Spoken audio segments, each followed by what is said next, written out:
Hello, may ginawa po ang anak ko. Ang kailangan na mga gamit ay drinking straw, tapos may glue gun, glue stick, thread at saka needle.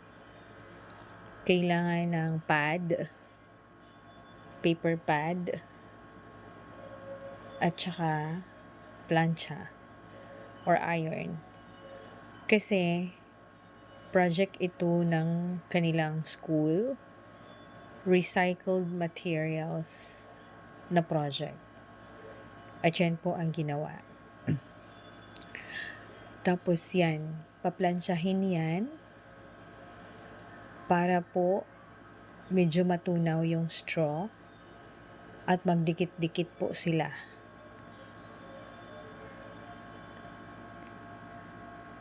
Dalawa po ang ginawa namin kasi naisipan na tsinelas yung gagawin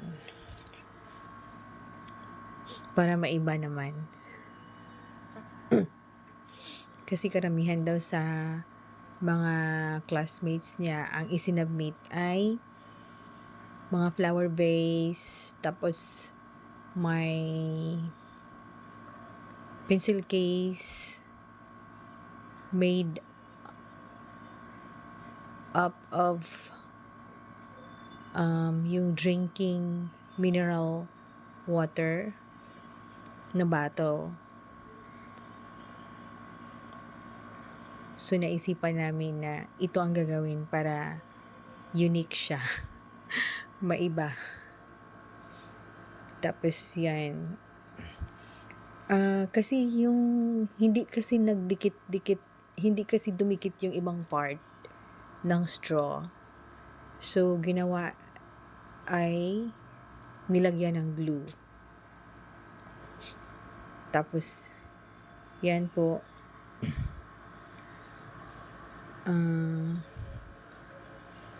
Nag-cut na po tayo para maging formang tsinelas. Tapos yan po ay ribbon kasi ilalagay namin yan sa strap ng tsinelas para may art po yung tsinelas.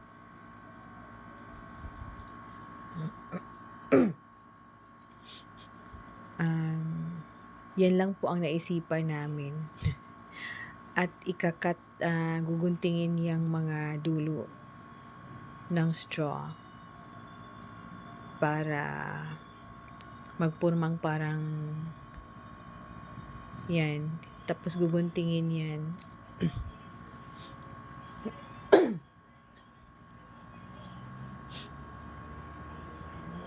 Yan. Para may art din naman.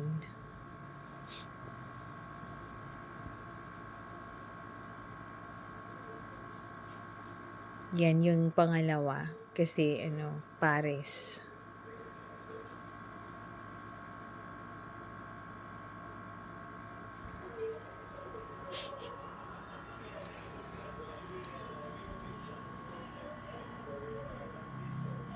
Tapos, ginunting yan para sa strap na po ng tsinelas. Ginunting siya ng pahabaang size. Pahabaang shape pala. Sorry. At yan. Yan po, dinikit po namin pa ganyan. Tapos ganyan. Tapos yung art namin, yung parang flower ay inilagay sa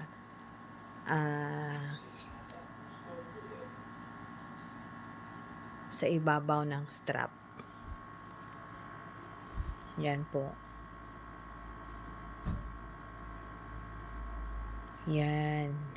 Yan na po ang finished product.